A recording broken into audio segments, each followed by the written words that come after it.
दया सिंधुर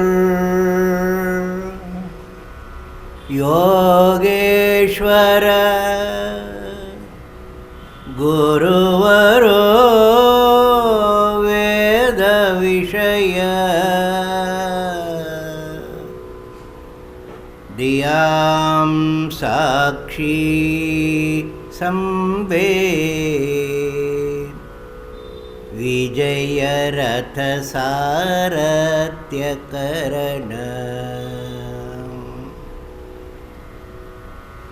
दया सिंधुर योगेश्वर गुरुवरो वेद विषय दियां साक्षी संवेद विजय रथ सारथ्यकरण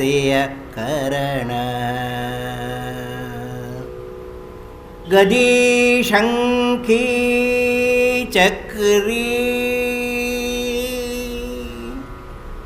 गदी शंखी चक्री कलित चिति मुद्रा घन रुचि वदन् गीता शास्त्रम् वदन् गीता शास्त्रम् मम हृदय देशे विजयतु वदन् गीता शास्त्रम् मम हृदय तीर्थे विजयतु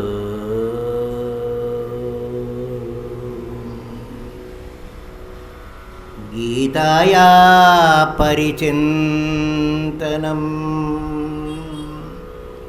क्रियते कृष्णमन्दिरे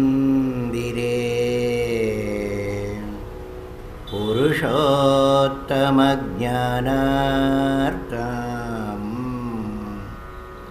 सत्रे दिमासपर्वणि ॐ योगेश्वराय कृष्णाय नमः पुरुषोत्तम ब्रह्मणे नमः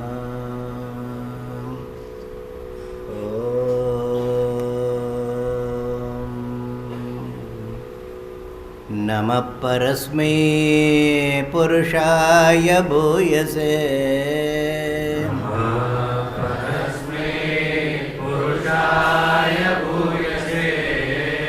सदोद्भवस्थाननिरोधलीलया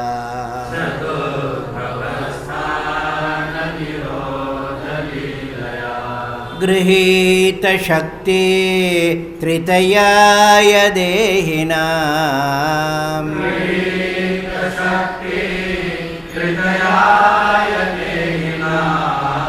अन्तर्भवायानुपलक्ष्यवर्त्मने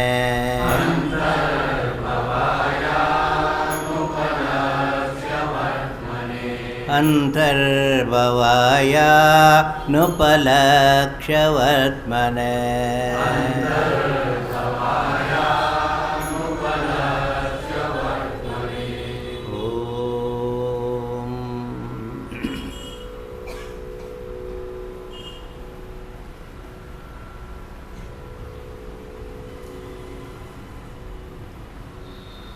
पुरुषोत्तम मास में पुरुषोत्तम परिचिंतन को प्रवाहित कर रहे हैं। सूर्य नगरी में प्रथम दिवस ही क्षेत्र की महिमा का उल्लेख किया था। क्षेत्र के विविध अंगों को स्पर्श कर रहे हैं, ऊर्जा केंद्रों को स्पर्श कर रहे हैं। अपने चिंतन को ऊर्जान्वित कर रहे हैं, रिचार्ज। रोज करते हैं ना रिचार्ज? सिर्फ मोबाइल को ही करते हैं, अपने आप को भी? मोबाइल को करने में पैसा लगता है, अपने आप को करने में पैसा नहीं लगता। साक्षात पुरुषोत्तम की सन्निधि में बैठे ये परिचिंतन कर रहे हैं। सूर्य नगरी के देवनगर में बैठ के परिचिंतन कर रहे हैं। और क्या चाहिए आपको?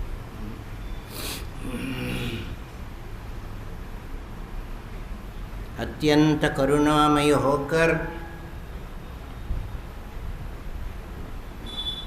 समस्त मानव के ऊपर कृपा करने के लिए भगवान वासुदेव का धरती तल पर अवतरण हुआ था। गीता शास्त्र के ऊपर भाष्य रचना करने के लिए उद्यत भगवान भाष्यकार आचार्य शंकर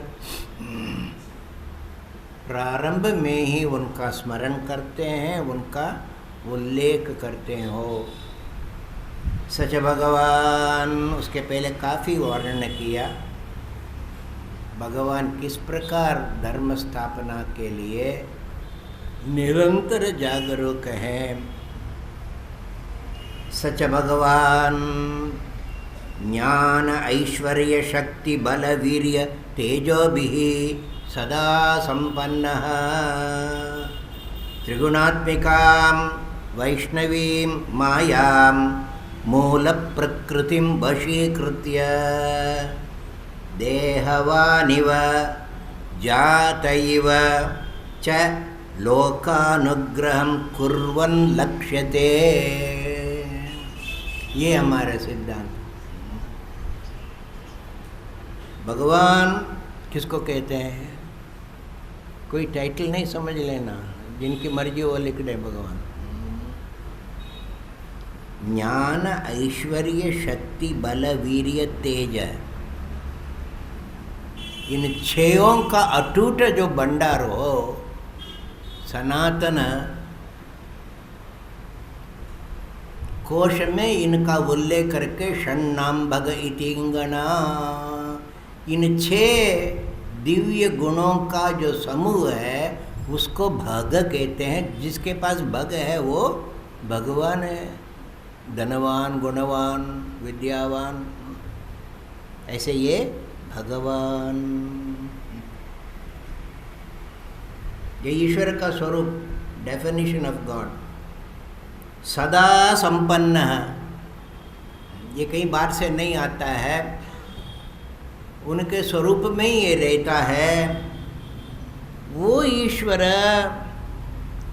अपनी ही स्व माया को, मूल प्रकृति को, वैष्णवी माया मूल प्रकृति त्रिगुणात्मिका, इन सब का उल्लेख किस अध्याय में हो। इस माया शक्ति को अपने काम में लेते हुए वशीकृत्य, हम भी काम में ले रहे हैं, उसको काम में लिए बिना तो कोई काम होता ही नहीं है। एकमात्र शक्ति विद्यमान वही है, पर वो कैसे करते हैं? वशीकृत्य काम करते हैं। क्या काम करते हैं? देहवान इव लक्ष्यते, जब मानो शरीर वाला है ऐसा दिखाई देता है।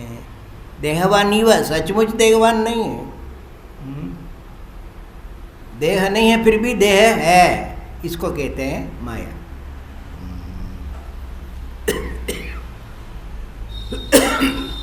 अनुपलक्ष्य वर्तमने गृहीत शक्ति तृतीयाय, रोज हम पुरुषोत्तम लक्षण में इन तत्वों का स्मरण कर रहे हैं, जिसको पहले ही भाष्यकार उल्लेख करते, वही पुरुषोत्तम।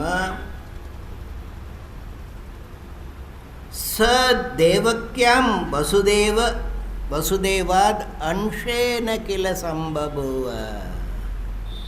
वही पुरुषोत्तम अवतारण करने की दिव्य संकल्प को लेकर जात इव लोकानुग्रहम कुर्वन, ये उनका संकल्प था, लोगों के ऊपर अनुग्रह करने के लिए। ये अनुग्रह शब्द को पकड़ लेना। फिर आगे जब भगवान कहेंगे मैं ईश्वर से भी अन्य हूँ तो समझ में आएगा। ईश्वर हमेशा निग्रह करते हैं, पुरुषोत्तम हमेशा अनुग्रह करते हैं। वही पुरुषोत्तम स्वरूप परब्रह्म समस्त लोकों के ऊपर अनुग्रह करने के लिए देवकी के गर्भ से वसुदेव के अंश रूपेण कृष्ण किल संभवुव। कृष्ण भी एक अंश ही है, और तुम भी अंश ही है। ममैवांशो जीवलोके जीवभूत सनातन। आज उस रहस्य में जाना, कल स्पर्श किए थे।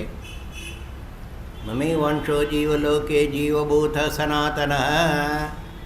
इस वाक्य की गरिमा को जरा महसूस करना, ये तुम्हारी साधना के लिए बहुत उपयोगी चिंतन है, वाक्य है।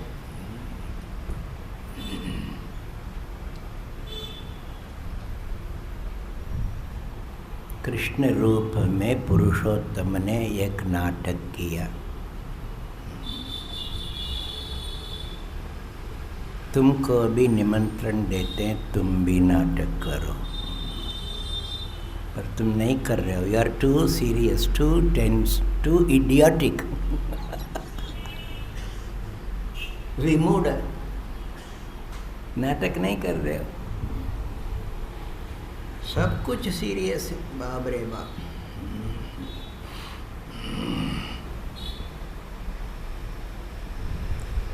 शक्ति दरिद्री जीव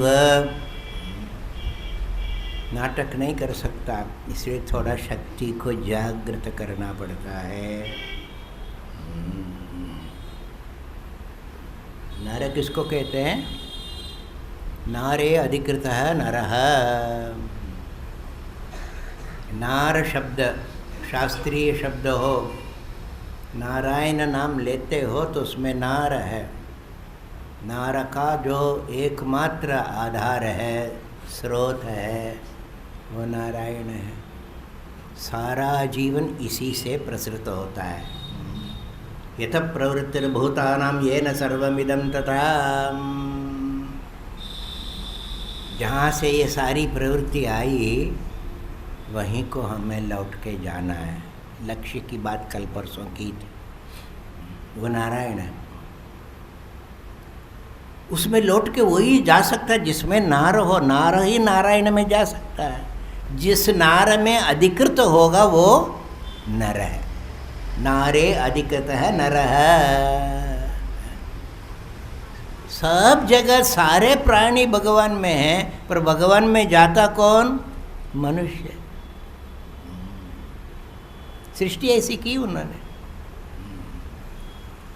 नार माने कर्म, नार माने ज्ञान। इसलिए एक ऋषि थे जो कर्म में भी निपुण और ज्ञान में भी निपुण। उसका नाम क्या है? नारद। वो कर्म का उपदेश भी दे सकते हैं, ज्ञान का उपदेश भी दे सकते हैं। लोग समझते नहीं, इसलिए वो कलह करते रहते हैं, खेलते रहते हैं। तुम्हारी बेवकूफ़ी का आनंद लेते रहते हैं। सिनेमा वाला ने उनको तो एक बफून बना दिया, बेवकूफ़ बना दिया। इसीलिए ये कर्म और ज्ञान दोनों को लेकर ये नर है, वो नारायण के योग्य बनेगा। कैसे बनेगा? नाटक करते हुए। वो नाटक करने वाला ये भी उस नाटक करने में निपुण हो जाएगा, तो उनके साथ मेल हो सकता है। वही नाटक बतला रहे हैं। ममैवांशो जीवलोके जीवभूत सनातनः मनःषष्ठानि इंद्रियाणि प्रकृतिस्थानि कर्षति शरीरं यदवाप्नोति यच्चाप्युत्क्रामति ईश्वरः। धोखा में नहीं रह जाना, यहाँ ईश्वर की बात नहीं कर रहे हैं, जीव की बात कर रहे हैं। जरा गंभीरता से लेना। ये जीव का नाटक क्या है इसको समझ लो तो फिर तुम कर सकते हो। तुम जो नाटक कर रहे हो ना ये गंदा है, ऑब्सीन, इसको तो बैन कर देना चाहिए। अश्लील सिनेमा को बैन कर देते हो ना। ये मोहमयी जो तुम कर रहे हो, काम क्रोध लोभ, रोज लड़ाई, किसी से तुम प्रसन्न भी हो जाओ उसके पीछे भी अव्यवस्थित चित्तानां प्रसादोपि भयंकर। जिसका चित्त में कोई व्यवस्था ही नहीं है वो यदि प्रसन्न भी हो जाए, धोखे में नहीं आना, या पता नहीं कब गुस्सा करने लग जाएगा। You are not dependable at all. इसलिए ये गंदे खेल को छोड़ो, अच्छा खेल खेलो। कर्म और ज्ञान में एक उन्नति को लाओ। जैसे भगवान नाटक कर रहे हैं वैसा तुम कर्म करो, वैसा ज्ञान के लिए प्रयास करो। मम एव अंशः, ईश्वर का अंश, ईश्वर अंश जीव, ये हर संत का ये अनुभव हो। इसलिए उनकी बात में श्रद्धा रखते हुए तुम कर्म करोगे या कोई भी ज्ञान को स्वीकार करोगे, दोगे प्रतीति, विषयों की प्रतीति, उसको लेकर फिर तुम जब दूसरों को बताओगे उसी प्रकार करना।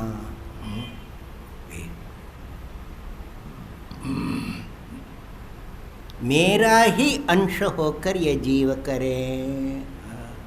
अंश समझते हो क्या? कोई टुकड़ा नहीं समझ लेना हो। अंश का टुकड़ा अर्थ भी हो सकता है, एक टुकड़ा। ईश्वर या चैतन्य ऐसा तत्व नहीं है जिसको टुकड़ा टुकड़ा कर सकते हैं। जैसे आकाश, आकाश को टुकड़ा कर सकते हो? व्यवहार में लेते हो। भगवान भाष्यकार बहुत कोशिश करके आत्मा के विषय में उपदेश देने के पहले दृष्टांत से समझा रहे हैं। घटाकाश महाकाशो ये तो उपाधिकृतो यथा जीवात्मा परमात्मनोः देहोपाधिकृतः भेदः।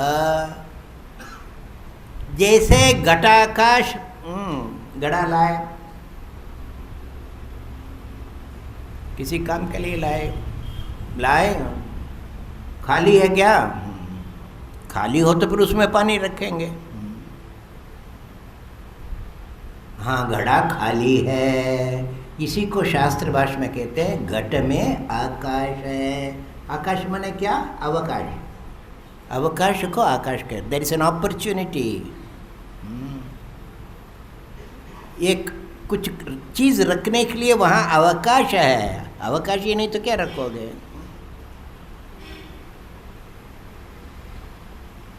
अब इस घट के अवकाश को मैं जल से भर दूंगा, अब ले जाकर मेरे वो कमरे में रख दो। कहाँ रखो? यहीं रखो? नहीं, हाँ नहीं। सोने का कमरा अलग है, बैठक का कमरा अलग है।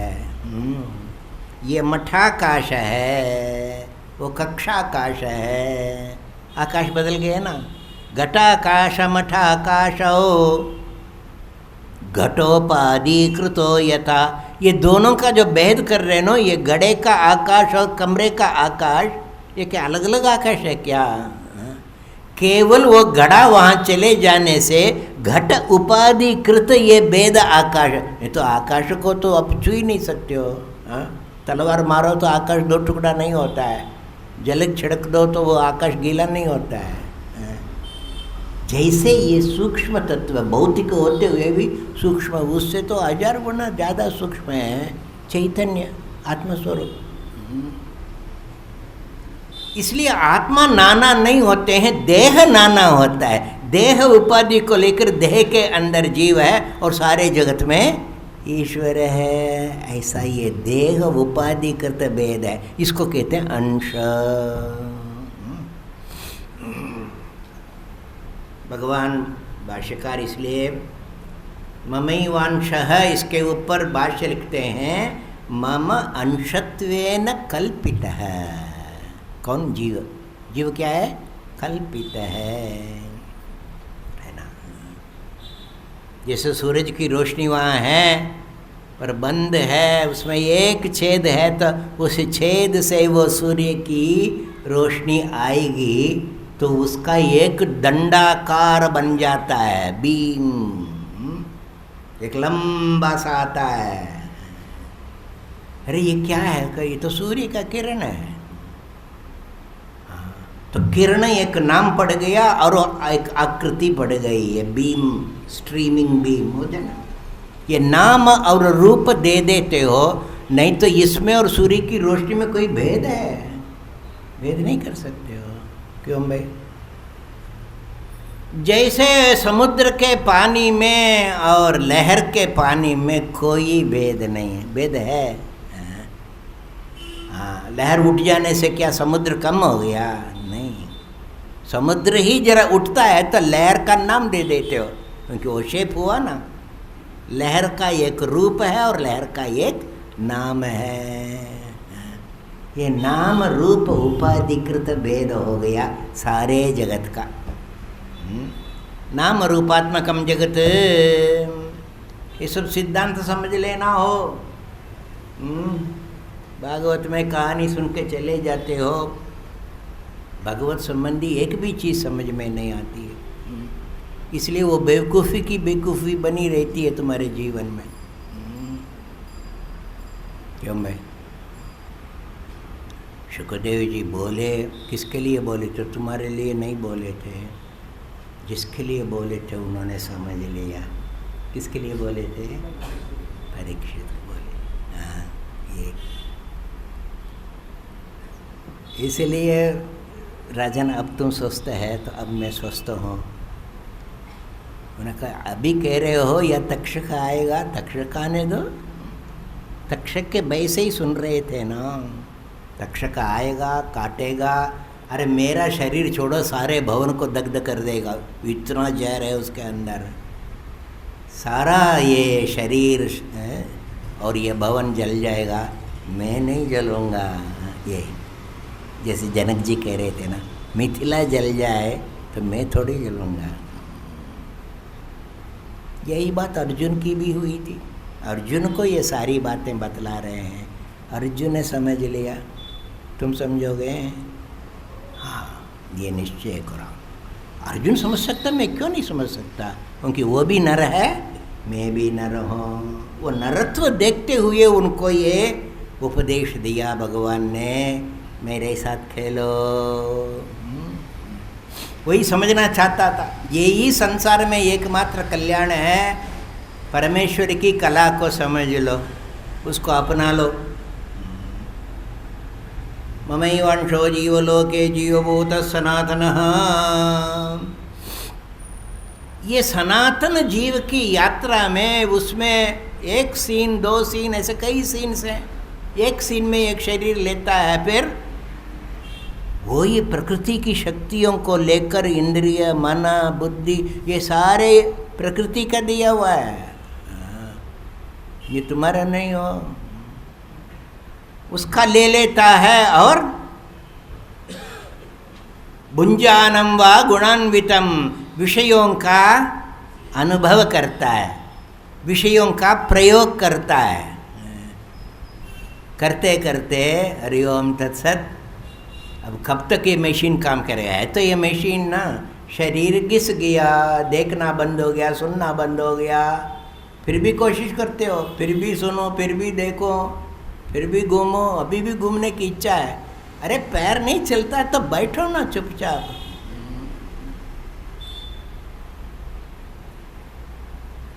शरीर कमजोर हो गया, छोड़ देता है। उत्क्रामंतम, शरीर ग्रहण करते समय, शरीर छोड़ते समय भी ईश्वर, ईश्वर माने मालिक, गलत अर्थ नहीं करना। इसलिए भगवान भाष्यकार खोल देते हैं, ईश्वर देहादि संगात स्वामी।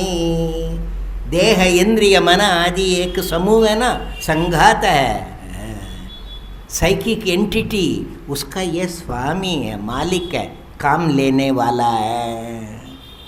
ईश्वर रूपेण काम करो, इंद्रिय के गुलाम होकर काम नहीं करना। क्यों भाई? ये इंद्रिय तो हर योनि में मिल जाएंगे वो। उसको ठीक तरह से काम में नहीं लिया तो भगवान और एक चांस देंगे। मनुष्य होकर काम नहीं किया तो बकरा बनकर आना पड़ेगा। और एक चांस दे रहे हैं, जब चरने में ही तुम्हारा आग्रह है तो थोड़ा और चर लो। चाहे लठ पड़ रही है फिर भी जाके मुंह मार के खा लो। कल का दृष्टांत याद है। सूक्ष्म बात यह है कि किसी भी एक गजब संयोग से बकरे की आंख को देखकर उसने पहचान लिया, संभावना है कि ये पिताजी की आंख जैसे ही है। हाँ, वो आंख कुछ बोल रही है। कल्पना भी हो पर उसकी संभावना मात्र से वो मर नहीं सकता, रुक जाता है। ठीक है, खा लिया क्या। फिर दूसरे दिन से उसको देखते ही पहले बुला के उसको पहले दे देता, ले भाई जाओ अब।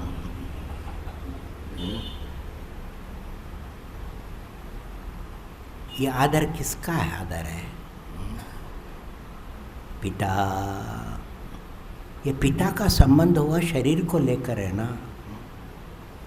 शरीर छोड़ने के बाद भी ये आदर किसको दोगे? जो पिता बनकर आया था, जो जीव आया था, वो जीव का आदर। क्यों? वो जीव ईश्वर का अंश है, वो आदर का कारण है, आसक्ति आदर का कारण नहीं। क्यों? इसलिए हम इतना ही कल कह पाए, समय इतना ही मिला। ठीक है, कम से कम वो लठ मारने से तो वो विरत हो गया, परंतु उस दृष्टांत को लेकर अपने आप को बकरे बनने से रोकने का प्रयास नहीं किया। वो सचमुच आदर होगा। क्यों भाई? इसलिए हर जीव रूपेण वो ही आ रहा है, उसी का अंश सब जीव है। तो सब जीव का आदर करोगे तो किसका आदर कर रहे हो? उसका आदर कर रहे हो। ये वेद समझ रहे हो ना भाई? हाँ, ये समझना हो। इसलिए इसके पहले श्लोक में हम समझाने की कोशिश कर रहे थे, तमेव भान्तम अनुभाति सर्वम तस्य भासा सर्वमिदं विभाति। न तद्बाह्य से सूर्यो न श्रीरंको न पावका। मेरा जो स्वरूप है वो किसी प्रकाश से प्रकाशित नहीं है। फिर आपको कैसे समझेंगे? इन्हीं प्रकाश के द्वारा समझो। तमेव भान्तम, उस पुरुषोत्तम के प्रकाश से ही विश्वमिदं विभाति, विश्व प्रकाशित हो रहा। विश्व के प्रकाश में पहचान लेना, ये विश्व का प्रकाश नहीं, ये विश्वेश्वर का प्रकाश है ना। तब तो काम बन जाएगा। हो तुम आबू आओगे तो हम कहेंगे जरूर जाके वशिष्ठ जी का दर्शन करना। आबू के मूल में कौन है? वशिष्ठ जी।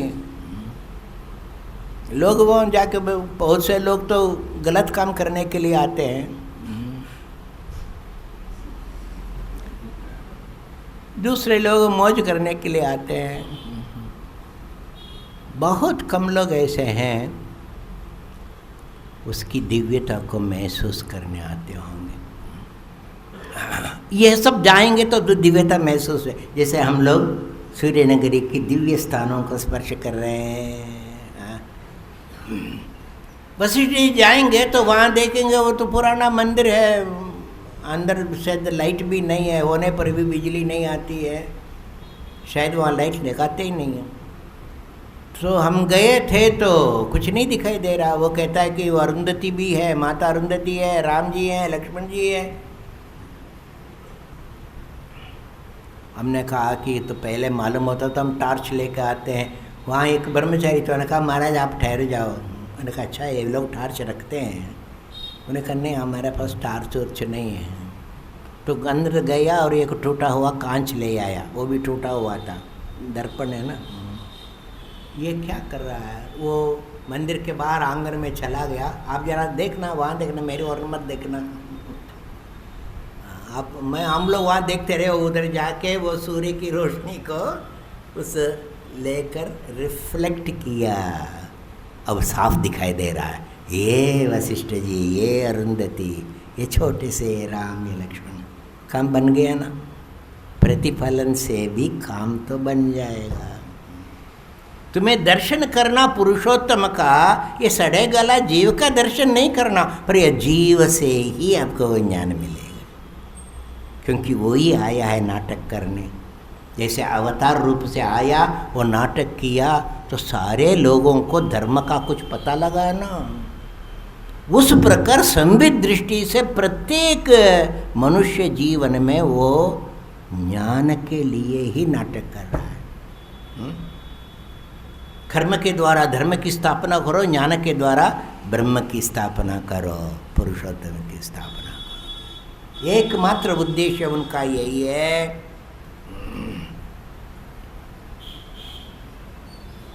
जीवलोके जीवभूत सनातन, इसको अच्छी तरह से समझ लो। नहीं समझोगे तो बहुत नुकसान है। उत्क्रामंतम सितम वापि भुंजानम वा गुणान्वितम विमूढ़ा नानुपश्यन्ति। इसको जरा कल और गहराई में जाके पकड़ेंगे। लोग समझते नहीं, भगवान दुख प्रकट कर रहे हैं। विमूढ़ता मूर्खता है। ये मूर्खता क्या है ये समझना हो। इस मूर्खता को छोड़ो, इस बात को लेकर तो चलो, सब कुछ ईश्वर है।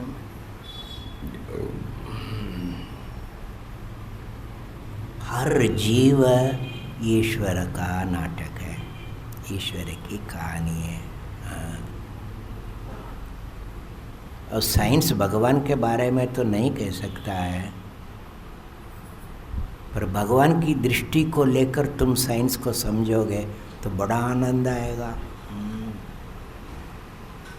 पर कोई नहीं देखता है।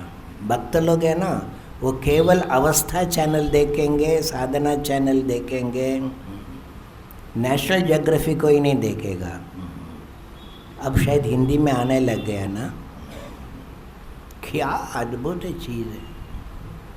समुद्र के तले में 2-3 मील नीचे, वहाँ जाके आप कभी कल्पना भी नहीं कर सकते। जाने की तो बात ही छोड़ो। आप तो गंगा में भी डुबकी लगाने से डरते हो, समुद्र के तले में कहाँ जाओगे। पर यहाँ घर में बैठे बैठे देखते हो क्या जीव है, अद्भुत। किसने बनाया? भगवान कहते हैं ये सब रूप में मैं नाटक कर रहा हूँ, मेरी शक्ति उसके पीछे देखो।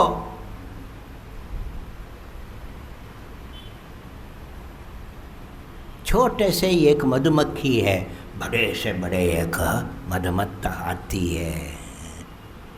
दोनों को समझो, ईश्वर का दर्शन होगा। हो क्या शक्तिमान है ये ईश्वर। हाँ, मधुमक्खी के छत को देखा? छत को क्यों देखना, चक्का है मैंने।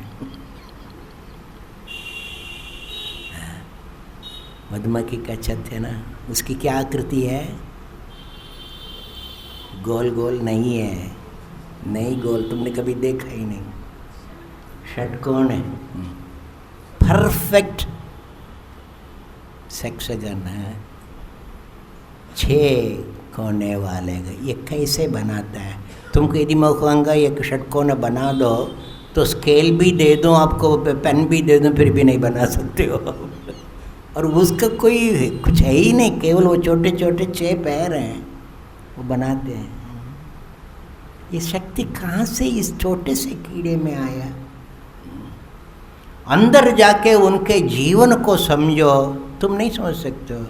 ये साइंस समझता है, स्टडी किया, फिर उसको पिक्चर लेके बताया भी तुमको कैसे हजारों ये मधुमक्खी एक रानी का सेवन कर रही है। उनके सबके ऊपर शासन है, एक मधुमक्खी उस रानी का, वो हजारों अंडे देती हैं, उन अंडों का ये रक्षण करते हैं, सेवन करते हैं। करते करते उनका जीवन खत्म होने लगता है। जब 3 सप्ताह बाकी रहता है तब उन सबको रानी रिलीव कर देती है, अब ये काम छोड़ो, अब बाहर जाओ, बाहर जाके शहद लेकर आओ। ये बच्चों का पालन करने वाला अलग मक्खी होती हैं और मधु लाने वाले अलग मक्खी होती हैं। केवल 3 सप्ताह, बाद में वो मर जाएंगी। ये क्यों ऐसे देरी में? ये सब स्टडी किया हो। बाहर जाके शहद लेकर आना फूल से, इसके लिए बहुत विशेष ताकत की जरूरत है। कहोगे इसमें क्या विशेष ताकत? तो उड़ के जाता है, लेकर आ जाता है। इतना सरल नहीं है। मधुमक्खी जाके स्टडी करता है, किसका? सूर्य रोशनी का स्टडी करता है। क्योंकि फूल से जो उनको मधु लाना, वो मधु हमेशा नहीं रहता है। जैसे ही वो खिलता है उस समय जाके मधु ले लेना है। अब कब खिलता है ये कोई नहीं कह सकता है। फूलों का सब अलग अलग समय है। कोई 6 बजे खिलेगा, कोई 8 बजे खिलेगा, कोई तो दिन में खिलेगा ही नहीं, रात को खिलेगा। इन सब को स्टडी करना पड़ता है उनको। Go with the hours for the flowers, ये उनका सूत्र है।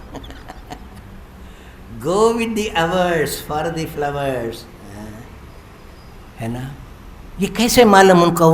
वो तो है ही नहीं उसके पास, ना मोबाइल है ना वॉच है। उसको कैसे मालूम 4 बजे जाएंगे तो उस फूल में मिल जाएगा?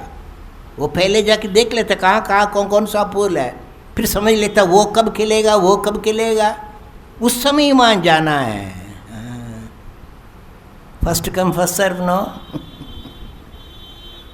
ये बुद्धि उनके अंदर विकसित होती है उनके जीवन के 3 सप्ताह जो रह जाता है तब। उसके पहले ये बुद्धि नहीं है। अंडों को देख सकती है, मधु नहीं ला सकती। ये क्या विलक्षण विचित्र ये जगत है, छोटे से। और तुम इसको पकड़ के फट करके मार लोगे? ये विचार करो। इस प्रकार सैकड़ों हाथियों के जीवन में जाओ, घंटों भर इसके बारे में हम बोल सकते। इतने दिव्य हैं, इतने दिव्य हैं। वो निरंतर एक दूसरे को समाचार देते रहते हैं। आप सुन नहीं सकते हो, अल्ट्रासाउंड है। वो करता है ना, सुन नहीं सकते हो। 3 मील दूरी पर उसका बच्चा है, वो सुन लेता। 3 मील दूरी पर ही आवाज़ जा सकती है। आवाज़ की बात छोड़ो, 30 मील दूरी पर तालाब है, यहाँ पानी सूख गया है। उसके नेतृत्व करने वाली हथिनी है। हथिनी तो हमेशा नेतृत्व करती है, हाथी नहीं करता है। वो इन सब झुंड को लेके जा रही हैं। उसको वो बू आ रही है, पानी की बू आ रही है। वो सूंड को ऊपर ऊपर रख के चलते हैं, क्यों? उसी से मालूम हो रहा है उसको। ठेठ ले जाती है। कभी उनको पता ही नहीं है पर कैसे जा रहे हैं। ये विशेष शक्ति उनके अंदर हो। प्रत्येक जानवर दिव्य है। ममैवांशो जीवलोके जीवभूतः। ये वाक्य याद रखो तो आप किसी प्राणी को कष्ट पहुंचा सकते हो। और तो तुम तो अपने बच्चों को ही नहीं छोड़ते हो, अपने पत्नी को नहीं छोड़ते हो, पति को नहीं छोड़ते हो, किसको कष्ट नहीं देते हो तुम, कभी सोचते हो? इतना वाक्य आप याद रखो। ऋषियों का वो दर्शन था, सारे प्राणी हमारे मित्र हैं, मित्र बने। मैत्री स्यात् सर्वभूतेषु न मैं, रोज बोलते हो तो बोलता क्यों नहीं है? न मे द्वेष्योस्ति केचन। अभयम मित्रात् अभयम अमित्रात् अभयम ज्ञातात् अभयम परोक्षात्। सबको मैं, क्योंकि मित्र सब हमारे मित्र हो। ये ऋषियों का दर्शन हो। अब तो ये संस्कृति आ गई, ये दृष्टि आ गई, सब लोग टेररिस्ट हैं। सब टेररिस्ट हैं। अमेरिका में कोई लिटिल दाढ़ी रखो जाओ तो टेररिस्ट ही समझेंगे, मार भी देंगे, मार रहे। ये क्या हो गया ये?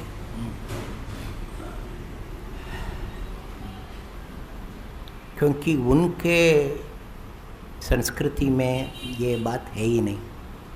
Their concept of God is hopelessly lacking. वो कभी ये बोल नहीं सकते हैं ममैवांशो जीवलोके। अरे यहाँ तक वो मानते हैं कि जानवरों में तो आत्मा है ही नहीं। कुछ मज़हब में नाम नहीं लूँगा, यहाँ तक मानते हैं कि आदमी में आत्मा है, औरतों में आत्मा नहीं है। जो मर्जी सो कर सकते हो। ऐसी निकृष्ट बुद्धि। ये ऋषियों का दर्शन है, ऋषियों का दर्शन हो। प्रहलाद जी कहते हैं यत्किंच भूतम सरित समुद्रांश्च हरे शरीरम यत्किंच भूतम प्रणमेद अनन्यः। जो जो दिखाई देता है संसार में, ये सब हरि का ही शरीर है। नमन करो। या नमन का मतलब अनन्य बुद्धि करो। जैसे मैं ऐसे ओ, ऐसी भावना करो। ओके, हाथ जोड़ने के लिए नहीं कह रहे हो। ये सब हमारे ऋषियों का आदर्श जरा समझ लो।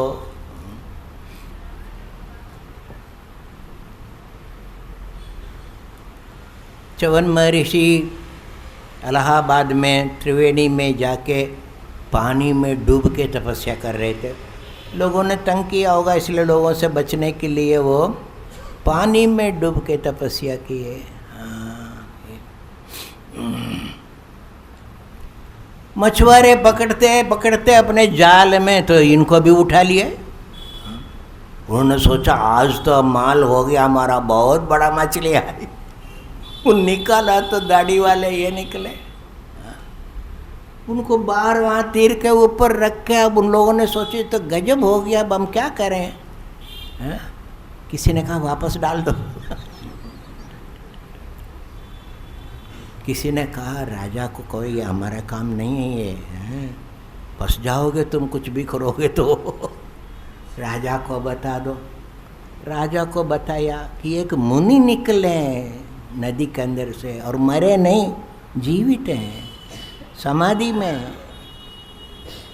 राजा खुद आया, देखा, ऋषि सब साथ में आए, मंत्री। अरे ये तो च्यवन महर्षि है, ये तो महान पूज्य हैं। इसलिए अच्छी तरह से दुलदुला के वो सब ऊपर काई वही जम गई थी ना, दुलदुला के फिर उनको थोड़ा गरम कराया शरीर को। वो आँख खोले देखा, वो सामने वो मछली तड़प रही है। क्योंकि उनके जाल में आ गए ना, वो वहाँ पड़ी है, थोड़ा सा वहाँ पानी था, तीर के ऊपर पड़ी है और तड़प रही है। उन्हें कहा अरे ये मछली को बचाओ, ये तो मर जाएगी। मछली के लिए वो द्रवित हो रहे हैं। उन्हें कहा महाराज आपकी क्या सेवा? अरे मेरी सेवा करनी, इसकी पहले सेवा करो। राजा ने कहा ये सब पानी में डालो। मंत्री ने कहा महाराज ये इनकी जीविका है, इन्होंने प्रयास किया, एक दिन इनका बेकार गया, इनके कॉम्पनसेशन दो तब इनको फेंक सकते हो। कॉम्पनसेशन समझते हो ना, रोज क्लेम करते रहते हो डाइवोर्स में भी।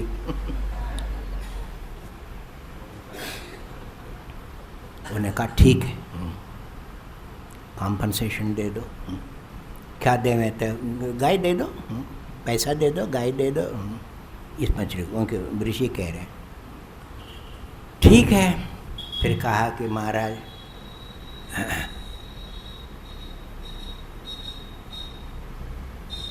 अब आपको कहाँ ले जाएं, महल में ले जाएं? उन्होंने कहा राजन जैसे ये मछली इन्होंने पकड़ा तो उनका हो गया ना, मेरे को पकड़े तो उनका मैं हो गया हूँ। मछुआरों से पूछो क्या करना चाहिए मेरे को। ये क्या ये दृष्टि, can you imagine the vastness and depth of this perception. मैं मछुआरों क्या हो गया हूँ, उनसे पूछो। हम मछुआरे एक दूसरे को देख रहे हैं, भाई हम क्या करें। मंत्री ने निर्णय किया कि मछुआर के काम में आप नहीं आ सकते हैं, इसलिए मछुआरों को कह के हम आपको ले लेंगे, क्योंकि उनके काम में तो आएंगे नहीं, तो हम आपको ले जाएंगे, आश्रम बना कर वहाँ रखेंगे। ठीक है, पर मेरे लिए भी कॉम्पनसेशन दे दो इनको। मेरे को तुम ले जाओगे तो मेरे लिए इनको क्या दोगे, मेरा मूल्य करो।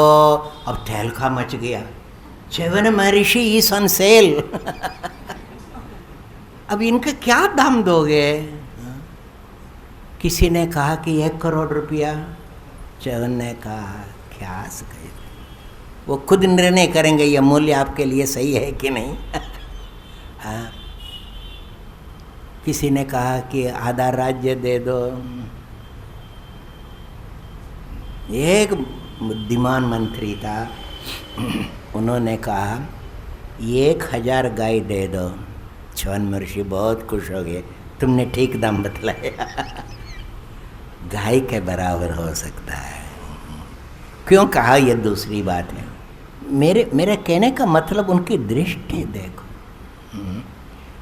इतनी सहानुभूति है, इतनी गहरी विशाल अनुभूति है, इन सब में आ रही है।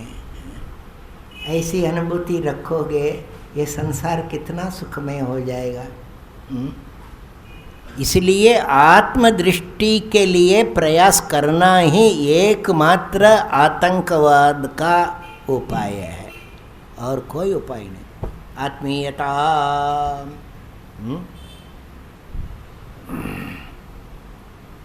आत्मदर्शन is the best security against terrorism. 15 अगस्त के दिन मैं आश्रम में था, शायद उसी दिन प्रारंभ किया था। राष्ट्रीय झंडा चढ़ा के लोगों ने कहा कुछ संदेश दीजिए। मैंने कहा कि अब संदेश क्या दूँ, 62 साल में ये स्वतंत्रता का क्या किया, ये सोचेंगे तो बिल्कुल खिन्न हो जाएंगे, आत्महत्या करने की इच्छा हो जाएगी। इसलिए ये नहीं सोचेंगे हमारे ऋषियों ने क्या सोचा, उनकी क्या कामनाएं हैं। तो मार्कंडेय पुराण का एक श्लोक बताया था, लिखा नहीं लिखा, लिखा नहीं लाए नोट्स। ये हमारे ऋषियों का हो, पुराण में ये इच्छा प्रकट हुई, नंदन्तु सर्वभूतानि स्निह्यन्तु विजनेष्वपि स्वस्त्यस्तु सर्वभूतेषु निरातंकानि सन्तु च। सारे भूत निरातंक हो जाएं, सब दूसरे से प्रेम करें, जो खुद हैं उनसे प्रेम करें, जो खुद नहीं है उनके लिए भी, जो हमारे नहीं है उनसे भी स्नेह करो। नहीं, बिहार वाले महाराष्ट्र में आएंगे तो टांग तोड़ देंगे। ये क्या हो रहा है? ये क्या हिंदू समाज है? और हिंदू के नाम से ये हो रहा है, मुश्किल ये है। इसीलिए जब तक तुम्हारे सामने गीता नहीं, और गीता को तुम सत्यता से और जिस उद्देश्य से भगवान बोल रहे हैं उस भगवत वचन के अर्थ को नहीं समझोगे, भारत तो नहीं बचेगा। इसलिए परम पुरुषोत्तम से ये प्रेरणा चाहते हैं, प्रेरणा से ही हम ये चल रहे हैं। उनसे ये प्रार्थना करते हैं कि कम से कम जीवपना को हम निभावें, फिर पुरुषोत्तम पने में जाएंगे। हो उसके बिना ये जीव पूर्ण नहीं है। कल देखेंगे।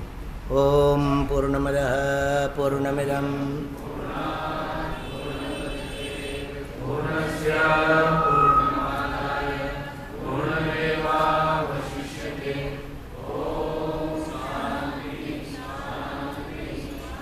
जय पुरुषोत्तम त्रिलोकपालक, जय पुरुषोत्तम त्रिलोकपालक, संवित साधक मोह निवारक,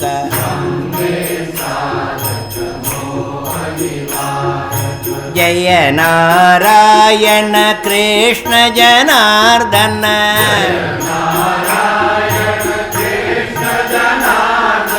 तुम हो भव वृक्ष मूल कारण,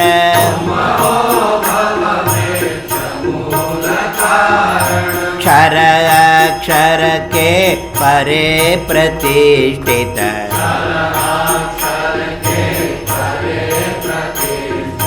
पुरुषोत्तम पद में हम आश्रित,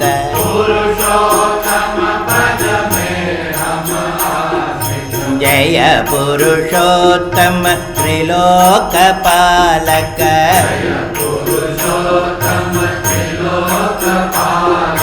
संवित साधक मोह निवारक,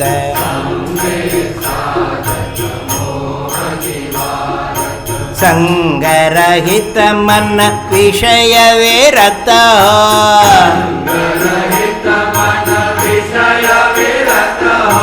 तव पद ध्यान में नित्य निरत,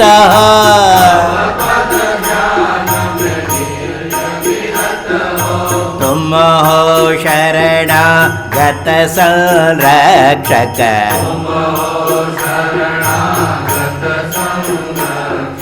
श्री पुरुषोत्तम संवेद प्रकाशक,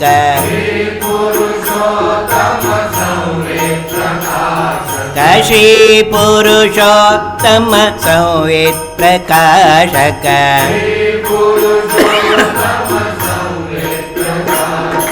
जय पुरुषोत्तम त्रिलोकपालक, जय पुरुषोत्तम त्रिलोकपालक, संवेद साधक मोह निवारक, जय नारायण कृष्ण जनार्दन, तुम हो भव वृक्ष मूल कारण, क्षर अक्षर के परे प्रतिष्ठित, पुरुषोत्तम पद में हम आश्रित, संगरहित मन विषय विरत,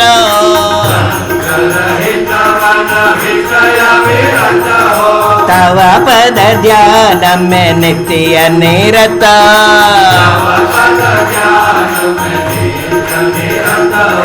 तुम हो शरणागत संरक्षक,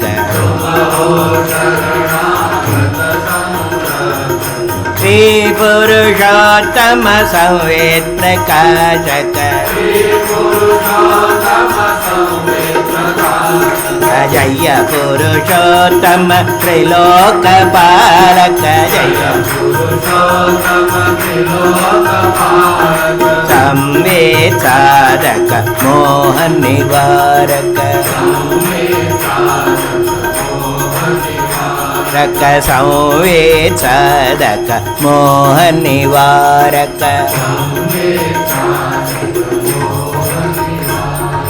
संवेद साधक मोह निवारक।